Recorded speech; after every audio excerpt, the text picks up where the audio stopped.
Gold trusted gold buyers. మీరు తాకట్టు పెట్టిన బంగారాన్ని విడిపించి ఈ రోజు ఉన్న మార్కెట్ ధరకు కొనబడను.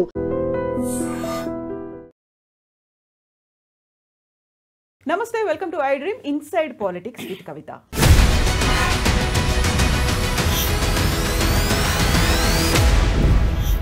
ఇటీవలి కాలంలో కవిత పనిచేస్తున్నటువంటి తీరు, పార్టీ వ్యతిరేక కార్యకలాపాలు పార్టీకి నష్టం కలిగించేలా ఉన్నాయి కాబట్టి బీఆర్ఎస్ పార్టీ నుంచి సస్పెండ్ చేస్తున్నాము అంటూ బీఆర్ఎస్ అధికారికంగా సస్పెన్షన్ లెటర్ని రిలీజ్ చేసింది. నెక్స్ట్ కవిత ఇప్పుడు తన ఎమ్మెల్సీ పదవికి కూడా రాజీనామా చేయబోతున్నారనేటువంటి వార్తలు వినిపిస్తున్నాయి. ఆ తర్వాత కవితకి నెక్స్ట్ స్టెప్ ఏంటి? తనకంటూ సొంతంగా పార్టీని ఏర్పాటు చేసుకోవడమేనా? తెలంగాణ జాగృతి పేరుతో సరికొత్తగా పార్టీ రాబోతోందా? మనతో పాటుగా ఉన్నారు పొలిటికల్ అనలిస్ట్ వి ప్రకాష్ గారు. ప్రకాష్ గారు నమస్కారం. నమస్కారం అండి. యాక్చువల్గా కేసీఆర్ కూతురు కాబట్టే కవితకి ఇంత లాంగ్ టైం పీరియడ్ అనేది ఇచ్చారు. అదే ఇంకొకరు ఎవరైనా ఉంటే ఇమ్మీడియట్గా సస్పెండ్ చేసేవాళ్ళు అనేటువంటి వాదనలు, వార్తలు ఇవన్నీ కూడా వినిపించాయి కదా. ఎందుకని ఆలస్యంగా నిర్ణయం తీసుకున్నారా, లేకుంటే సరైన సమయంలో సరైన నిర్ణయం అంటారా? అంటే వేరే వాళ్ళకైతే కొద్దిగా ముందు పిలిపించి మాట్లాడము, హెచ్చరిక చేయడము, ఒకవేళ సస్పెన్షన్ కూడా కొంత ముందే జరిగేది. ఎందుకంటే కేసీఆర్ గారిని దృష్టిలో పెట్టుకొని ఆమె కేసీఆర్ చుట్టూ దయాలు ఉన్నాయని అన్నారు. అదే ఆబ్జెక్షన్ చాలా. ఎందుకంటే ఏ పార్టీకైనా ఒక అగ్రనాయకు చుట్టూ దయాలు ఉన్నారు అని చెప్పడం అనేది చాలా పెద్ద మిస్టేక్ అది. బట్ నిన్న ఆమె మాట్లాడిన మాటలు అదొక పరాకాష్ట అని చెప్పవచ్చు. ఆమె పతనానికి పరాకాష్ట అది ఈ పార్టీలో. ఎందుకంటే హరీష్ రావు గారు లేకుండా బీఆర్ఎస్ పార్టీని ఊహించలేం. టీఆర్ఎస్ కానీ బీఆర్ఎస్ కానీ. కేసీఆర్ గారు రథసారథే, బట్ తెలంగాణ ఉద్యమ సారథి కేసీఆర్ అయినా కూడా ఆయన సారథిగా ఉన్న రథాన్ని నిర్మించడంలో, దాన్ని నిర్వహించడంలో హరీష్ రావు గారి పాత్ర చాలా గొప్పది. ఏకంగా నా దృష్టిలో అయితే సరే కేటీఆర్ గారికి ఇచ్చే గౌరవం కేటీఆర్ గారికి ఇస్తాము, ఆయన is a working president. But బిగినింగ్లో కేటీఆర్ గారు, కవిత గారు లేనప్పుడు తాను ఒక్కడై భుజాల మీద వేసుకున్నాడు ఆ పార్టీని. అప్పుడు సంతోష్ గారు కూడా లేరు. నాకు తెలుసు 2000 సంవత్సరం నుంచి 2003 వరకు సంతోష్ లేడు. ఇంకా ఆయననే పట్టుకొని ఆయన అవినీతి పరుడని, అందుకే ఆయనను ఇరిగేషన్ ఇవ్వలేదు, పక్కకు పెట్టాడని, కంటిన్యూ చేయనియలేదని, తర్వాత సిబిఐకి ప్రభుత్వం అప్పజెప్తున్న సమయంలో కాళేశ్వరంలో అవినీతి జరిగిందని కన్ఫర్మ్ చేసిన స్టేట్మెంట్ అది. ఆమె హరీష్ రావు గారు అన్నందుకంటే కూడా, పార్టీ తొక్కలో పార్టీ అన్నందుకంటే కూడా కాళేశ్వరంలో అవినీతిని సర్టిఫై చేస్తూ హరీష్ రావు గారికి అంటగట్టడం. ఈ 3 అంశాలను విడివిడిగా చూసినప్పుడు ఇది చాలా తీవ్రమైన ఆరోపణ. పార్టీ మొత్తం ఒక తాటి మీద ఉంది కాళేశ్వరంలో అవినీతి జరగలేదనడంలో. మాలాంటి విశ్లేషకులు కూడా ఆ పార్టీతో మాకు మొదట్లో ఉన్న సంబంధం కావచ్చు, ఇరిగేషన్ డిపార్ట్మెంట్లో నేను చైర్మన్గా చేయడం కావచ్చు, నీటిపారుదల రంగం మీద ఉన్న అవగాహన వల్ల కావచ్చు, కాళేశ్వరంలో అవినీతి జరగలేదని నేను చెప్తాను. అటువంటిది ఏకంగా ఆయనను టార్గెట్ చేసి అవినీతి జరిగిందని చెప్పడం అని అంటే అది చాలా సీవియర్ అభ్యంతరకరమే కాకుండా పార్టీకి తీవ్ర నష్టం కలిగించేది. భవిష్యత్తులో సిబిఐ ఎంక్వైరీకి ఇది ఒక సాక్ష్యం కూడా అవుతుంది. సాక్షాత్తు సీఎం డాక్టరే అవినీతి కాళేశ్వరంలో జరిగింది, దానికి కారణం వీళ్ళిద్దరు అని చెప్పడం అనేది ఏదైతే ఉన్నదో చాలా చాలా సీరియస్ మ్యాటర్ అది. కాబట్టి ఇంకా పార్టీలో మొదటి రోజు నుంచే నాకు చాలామంది ఎమ్మెల్యేస్ కూడా ఫోన్ చేశారు, సిట్టింగ్ ఎమ్మెల్యేస్ ఆఫ్ టీఆర్ఎస్. ఈమె ఇట్లా మాట్లాడుకుంటూ పోతే మేము వచ్చే ఎన్నికల్లో గెలవము, మీరు ఎందుకు చెప్పకూడదు కేసీఆర్ గారికి కానీ కేటీఆర్ గారికి కానీ నా మీద ఒత్తిడి తెచ్చారు. అంటే ఇక ఒత్తిళ్ళు చాలా తీవ్రమై ఉంటాయి. ఇంకా గత్యంతరం లేని పరిస్థితి పార్టీకి ఎదురైంది. తప్పనిసరి పరిస్థితుల్లో సస్పెండ్ చేశారు. కారణం ఏంటంటారు? యాక్చువల్గా ఒక గ్యాప్ పెరిగింది అనేది వినిపించింది గతంలో. తన అరెస్ట్కి సంబంధించి అరెస్ట్ సమయంలోనే బీజేపీలో బీఆర్ఎస్ని విలీనం చేసే ప్రయత్నాలు జరిగాయి అనేటువంటి వాదనతో పాటుగా తనకంటూ ఎవరూ కలిసి రాలేదు, కలుపుకుపోదామని చూసినప్పటికి కూడా బీఆర్ఎస్లో ఉన్నటువంటి కీలకమైన లీడర్లు కూడా తన మీద తీన్మార్ మల్లన్ లాంటి వాళ్ళు వ్యాఖ్యలు చేసినప్పుడు కూడా ఎవరూ స్పందించలేదు అనేది. ఆ గ్యాప్ ఇంతలా ఎందుకు పెరిగింది? తనే పెంచుకున్నది కదమ్మా. ఇప్పుడు ఆ రోజు ఎయిర్పోర్ట్లో ఆ స్టేట్మెంట్ ఇవ్వకుండా ఆ లెటర్ ఏదైతే లీక్ అయిందో దాన్ని బయటికి మీడియాకు పెద్దగా దాని మీద కేసీఆర్ గారి దగ్గర నుంచి ఆ లెటర్ లీక్ అయింది అనే వ్యాఖ్యలు చేయకుండా దాన్ని ఇగ్నోర్ చేసి దానివల్ల ఆమెకు మైలేజ్ వచ్చింది. లెటరు బయటికి రావడం వల్ల ఆమె పార్టీలో ఉన్న అంశాలనే ఆమె ప్రశ్నించారు, ఆమె తప్పేం చేయలేదని ఒక మైలేజ్ వచ్చింది. కానీ దాన్ని ఆమె కాపాడుకోలేకపోయారు. ఎయిర్పోర్ట్లో మీడియా సమావేశంలో ఆమె చేసిన వ్యాఖ్యల వల్ల ఆ గ్యాప్ అక్కడి నుంచి స్టార్ట్ అయింది. అయితే ఆమె చిట్ చాట్ పేరుతోని తర్వాత కాలంలో 2 సార్లు మీడియా వాళ్ళతో మాట్లాడినాయి. అవి ఆఫ్ ది రికార్డ్ అన్నా చిట్ చాట్ అంటే బయటకు వస్తాయి. ఇట్లాంటివి ఏవి చేయకుండా ఉండాల్సింది. తర్వాత వరుసగా 2-3 కార్యక్రమాలు కూడా నిర్వహించింది ఆమె. బీసీల కోసం అన్నా, ఒకవేళ కాళేశ్వరం కోసం అని చెప్పినా కూడా ఇవి కొంచెం పార్టీకి సంబంధం లేకుండా నిర్వహించిన కార్యక్రమాలు. అంటే ఈ గ్యాప్ తనే పెంచుకున్నది అనేది నాకున్న అవగాహన. తనే గ్యాప్ పెంచుకుంటూ వచ్చింది. ఎందుకని? దానికి కారణాలు బయటికి ఆమె ఏం చెప్పట్లేదు. ఆమె చెప్తున్నాయి వాస్తవాలు కాదు. ఆమె బయటికి చెప్తున్న లెటర్ లీక్ అనేది కావచ్చు కానీ ఇంకోటి కానీ పార్టీకి ఆమె దూరం కావడానికి కారణమైతే కాదు. ఆమెకి ఇడెన్ కారణాలు ఏమున్నాయి అనేది ఆమె చెప్పేదాకా మనకు తెలియదు. కేవలం హరీష్ రావు కోసమో సంతోష్ కోసమో పార్టీని వదిలిపెట్టాల్సిన అవసరం అయితే లేదు. కేసీఆర్ చుట్టూ దయాలున్నాయని ఆమె అనుకున్నా కూడా ఆ దయాలు ఆమెకేం అడ్డు రావట్లేదు. ఈమె స్టేట్మెంట్ ఇవ్వకపోతే కేసీఆర్ను ఎప్పుడంటే అప్పుడు కలిసే అవకాశం ఉన్న పద్ధతి కదా. ఆయన ఎందుకు వద్దంటాడు? ఇప్పుడు ఇంటికి పోయినా కూడా ఆయన కలుస్తలేడు అని అంటే తనే ఆ గ్యాప్ పెంచుకున్నది. అంటే దాని వెనకాల కారణాలు ఆమె చెప్పేదాకా మనము ఏది మాట్లాడినా కూడా ఊహాజనితమే అవుతుంది.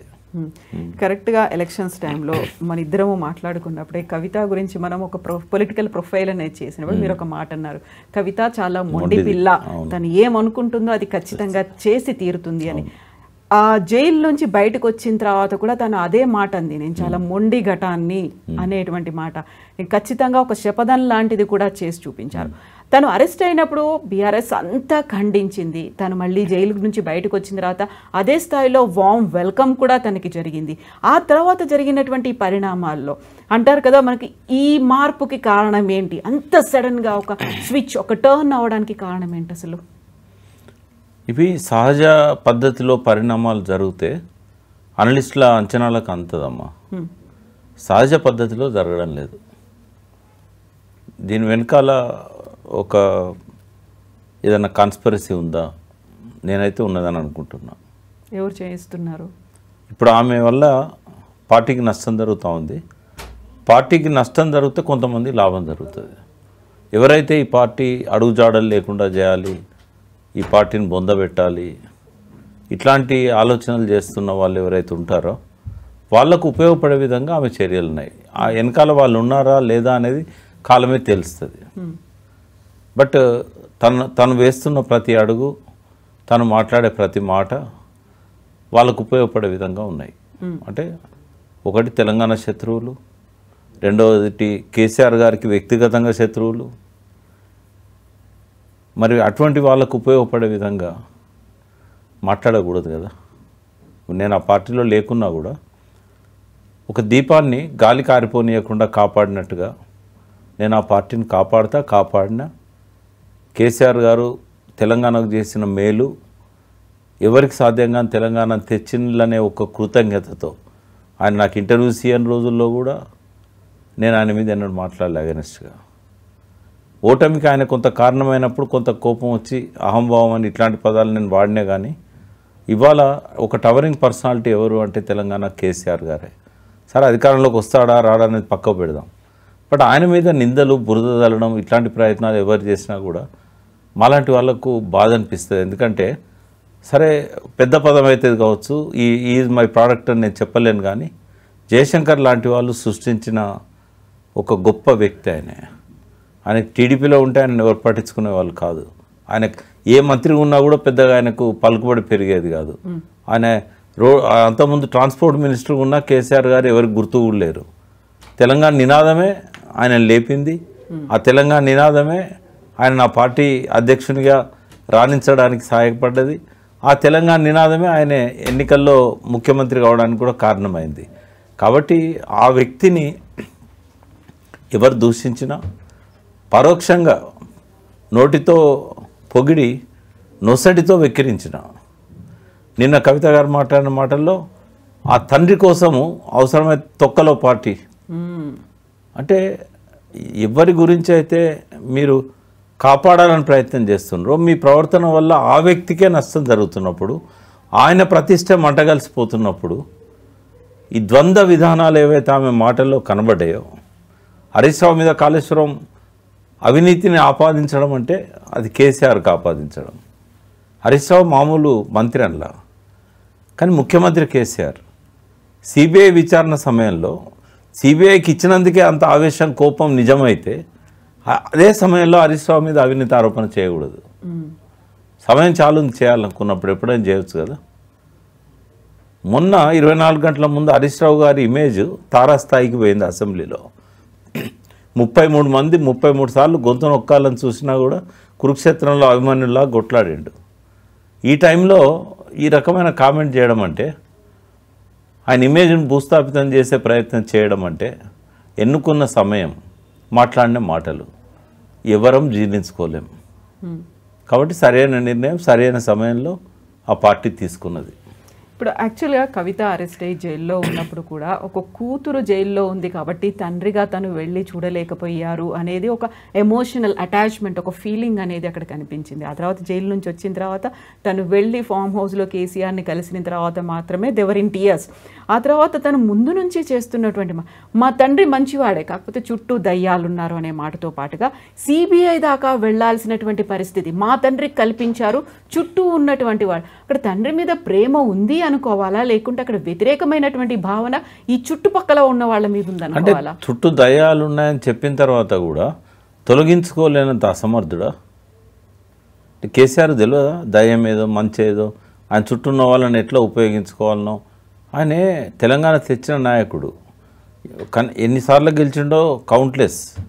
నాకైతే లెక్క దొరకదు ఆయన ఎన్నిసార్లు ఎంపీ అయ్యిండు, ఎన్నిసార్లు ఎమ్మెల్యేలు అయ్యండి, ఎన్ని ఉప ఎన్నికల్లో కొట్లాడి గెలిచిండు. ఓటమి ఎరుగని నిన్న మొదటిసారి సిద్దిపేటలో ఓడిపోవడం, మొన్న కామారెడ్డిలో ఓడిపోవడం తప్పితే ఓటమి తెలియదు ఆయనకు. అటువంటి గొప్ప నాయకుడు దయ్యాలు ఎవరో దయ్యాలు కాని వారు ఎవరో తెలుసుకోలేనంత ఇది ఉంటాడా? అంటే ఆయనంత తక్కువ చేసి మాట్లాడడం అవుతుంది. అది చుట్టూ దయాలని అంటే నీకు సోయలేదు అన్న మాట దాని వెనకాల ధ్వనిస్తుంది. అట్లా అనడం కూడా తప్పే. ఆమె దయ్యాలు భూతాలు అనడం కంటే ఒక లెటర్ రాసి నీ చుట్టూ ఉన్న వాళ్ళు ఈ రకంగా ప్రవర్తిస్తున్నారు, వాళ్ళ వల్ల పార్టీకి నష్టం జరుగుతూ ఉంది, నా నోటీస్కి వచ్చిన విషయాలు ఇవి, మిమ్మల్ని కాపాడుకోవడం మా అందరి బాధ్యత అన్న పద్ధతిలో ఆమె రాసి ఉంటే, లేదా వ్యక్తిగతంగా ఆయన కలిసి చెప్పుకొని ఉంటే అది వేరు. అంతేగాని అట్లా మాట్లాడడం అనేది కరెక్ట్ కాదు. ఆయనేం పరాయివాడా? సంతోష్రావు ఎవరు? వాళ్ళ సొంత చిన్నమ్మ కొడుకు కదా. అట్లా మాట్లాడడం కరెక్టా? సో ఇప్పుడు ఇంత జరిగింది, కవిత మీద ఎవరో ఇన్ఫ్లుయెన్స్ ఉంది అనుకుంటున్నప్పుడు నా వెనకాల ఎవరూ లేరు, కాంగ్రెస్ లేరు, బీజేపీ లేదు అనేటువంటి మాట తను చాలా గట్టిగానే చెప్తూ వచ్చింది. అయినప్పటికీ కూడా విత్ ఇన్ 24 అవర్స్లో తన్ని సస్పెండ్ చేసేశారు. సస్పెండ్ చేస్తే తను కూడా ఇమ్మీడియట్గా ఇంకో స్టెప్ నేను ఎమ్మెల్సీ పదవి కూడా రాజీనామా చేస్తాను అనేటువంటి ఆలోచనలో తను ఉందని. ఆ తర్వాత మళ్ళీ తనంతట తనగా ఒక పార్టీ పెట్టబోతుందా, తెలంగాణ జాగృతిని అందుకే స్ట్రెంథెన్ చేసిందా అనేటువంటి మాట. అంటే ఆమెకు రైట్ ఉంది కదమ్మా, పెట్టొచ్చు కదా. ఇప్పుడు ఈ పార్టీలోకి వెళ్ళి సస్పెండ్ అయింది. సస్పెండ్ అయిన తర్వాత ఆమె ఇంకొక పార్టీ పెట్టుకోవడానికి ఆమెకు రైట్ ఉంది కదా. సస్పెండ్ అయింది కాబట్టి ఆమె ఇండిపెండెంట్ అయిపోయింది ఇప్పుడు ఎమ్మెల్సీగా. అంటే రేపు బహుశా టర్మినేట్ కూడా చేస్తారు. టర్మినేట్ చేసిన తర్వాత ఆమె ఎమ్మెల్సీ కంటిన్యూ కావచ్చు, దానికి ఏం రిజైన్ చేయాల్సిన అవసరం లేదు. ఎమ్మెల్సీ ఉంటే ఆమె ఇంకో పార్టీ పెట్టుకోవచ్చు, దాన్ని ఎవరు కాదన్నారు. సరే ఆమెకు ఒకవేళ శక్తి ఉంటే ఆ పార్టీని అగ్రస్థానంలో పోటీకి నిలపగలిగే స్థాయికి తీసుకుపోతుంది. ఒకవేళ జనం ఆమె చేసింది తప్పు అని అనుకుంటే, కేసీఆర్ బిడ్డగానే ఆమెను చూసుంటే, కేవలం జాగృతి అధ్యక్షురాలుగానే ఆమెను చూస్తుంటే ఆ స్థాయికి ఆమె ఎదగకపోవచ్చు. బట్ పార్టీ పెట్టగానే ఎవరు అధికారంలోకి రావాలనుకోరు. 5 ఏళ్ళలో 10 ఏళ్ళలో కష్టపడుతుంది. ఆమె ఆలోచనలు ఏందో మనకైతే తెలియదు. బట్ ఒకవేళ పార్టీ పెట్టాలనుకుంటే పెట్టుకోవచ్చు, ఆమె ఇబ్బంది ఏముంది.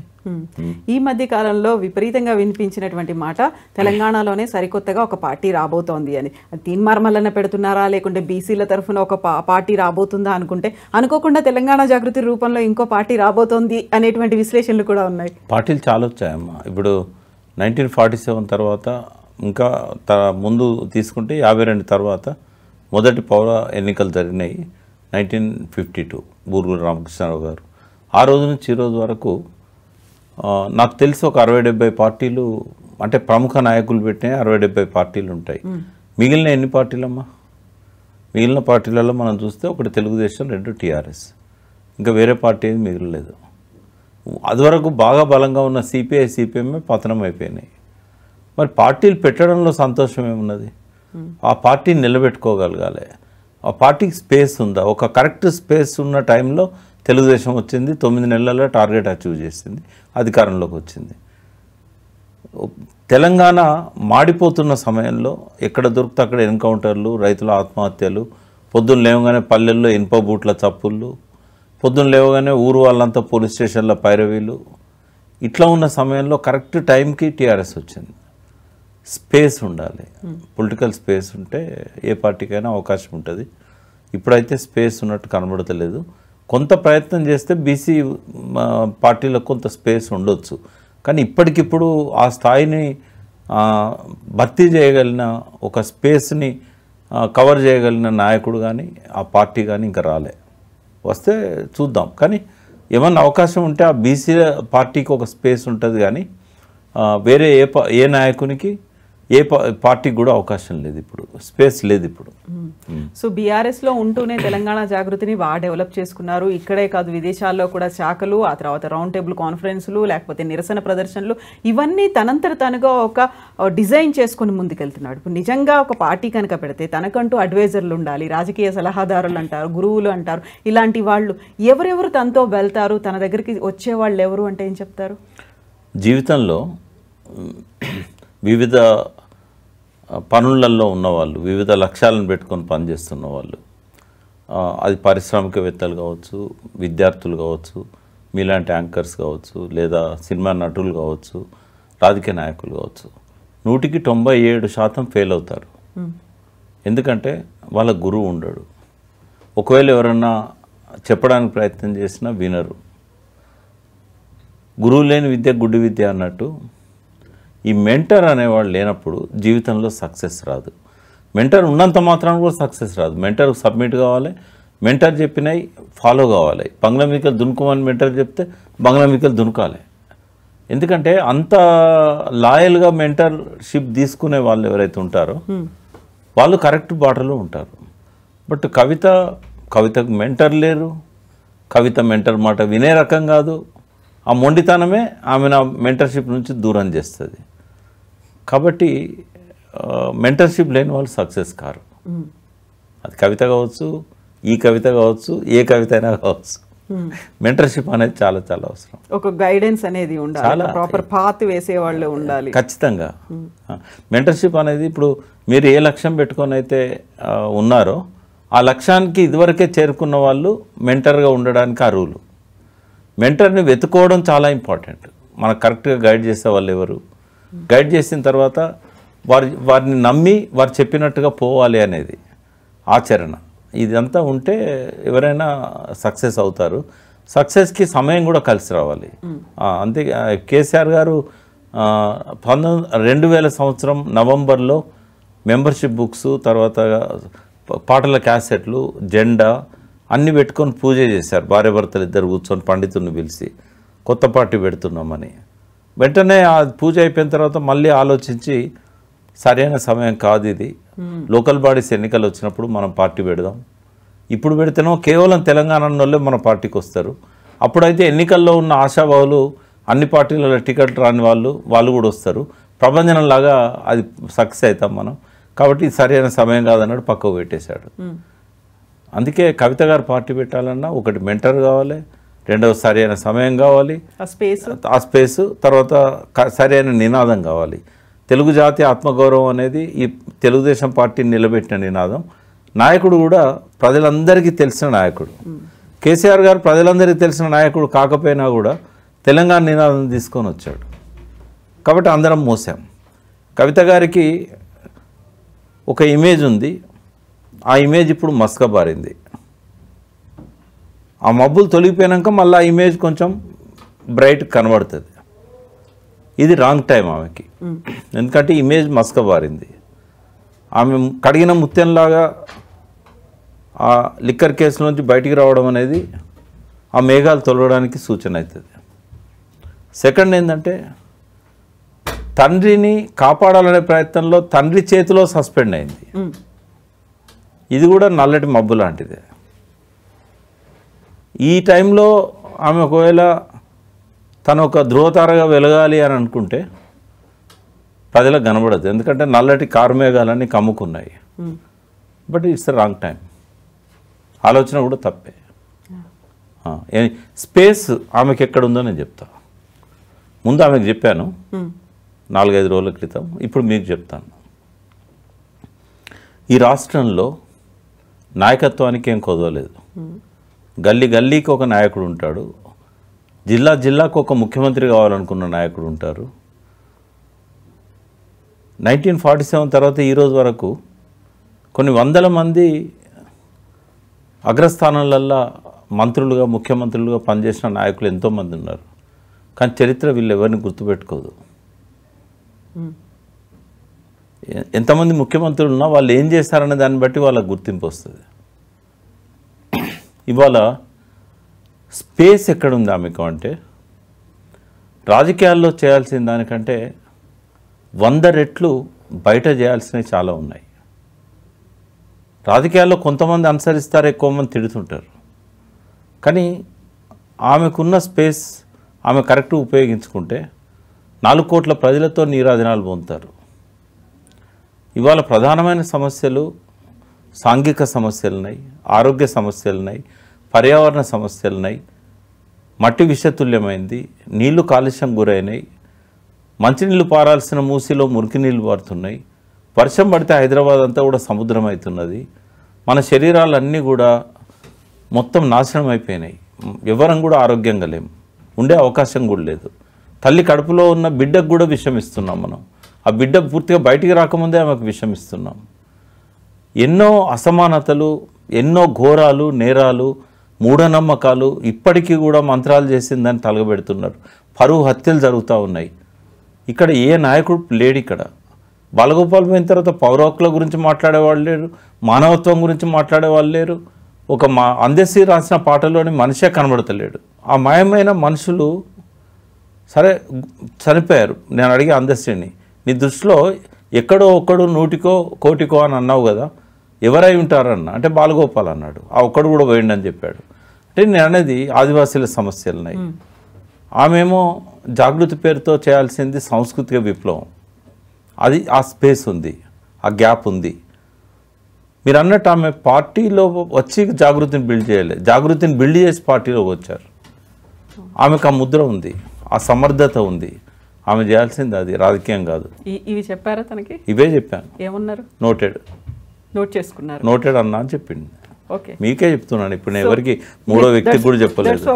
అంటే వీటన్నిటిని గుర్తుపెట్టుకున్నారు. కార్యాచరణకి, కార్యరూపానికి ఇప్పుడు ఒక టైం వచ్చింది కాబట్టి తర్వాత దీన్ని ఫర్దర్గా అందుకే ఆమె రాజకీయాల గురించి ఎక్కువ మాట్లాడకుండా ఆమె అట్లాగే కొనసాగుతూ రాజకీయాల్లో ఆమె ఒక మేధా పట్కర్ లాగా, ఒక అరుంధతి రాయ్ లాగా, సామాజికవేత్తలాగా ఎదిగితే 4 కోట్ల ప్రజలు ఆమె వెంట ఉంటారు. Yes, Prakash. Thank you so much. Thank you. And don't forget to subscribe to iDream. And for more videos, please subscribe to iDream. Please subscribe to iDream. Please subscribe iDream. And please subscribe to iDream. For more videos, subscribe to iDream. please like, share and subscribe to the channel. Congratulations, iDream. Subscribe to iDream. Subscribe to iDream. So subscribe to iDream Media. iDream ki iDream team andarki huge congratulations. Please subscribe iDream Media. Please subscribe to iDream. Subscribe iDream. Please subscribe to iDream. iDream అంటే నా కళల channel subscribe చేసుకున్న నోరు తిరుగుతలేదు, మీరైతే గంట గుర్తు కొట్టండి. For more such videos, please subscribe to iDream. Subscribe to iDream. Please subscribe to iDream. Please subscribe iDream Media. Please do subscribe to iDream. Please subscribe to iDream Media. For best entertainment and information, please subscribe iDream.